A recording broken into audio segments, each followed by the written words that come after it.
જય માતાજી મિત્રો, હર હર મહાદેવ। હું અને જલુ બે આવી ગયા છે એમાં મેલડીના દર્શન કરવા। ખડિયા આવેલું છે, ખાંભા તાલુકો છે અને જિલ્લો અમરેલીમાં આવેલું છે। અને ખડિયા ખૂબ નજીકના બે ગામ છે, એક જામકા અને એક છે આંબલિયાળા। અને જો તમે એક અહીંનો નજારો જોવો અને પછી તમે દર્શન કરાવીએ અને અમે પણ દર્શન કરીએ। વિડીયોમાં બન્યા રહેજો।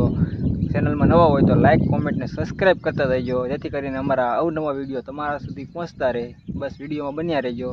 તારે કંઈ કેવું છે? કેમ નથી કેવું? શરમ આવે ને પેલો વિડીયો એટલે કાંઈ વાંધો નહીં, તું શીખી જાય। સારું મિત્રો, હું અને જલ્પા બે દર્શન કરીએ માતાજીના અને તમને પણ દર્શન કરાવીએ। જય માતાજી, જય મા મેલડી।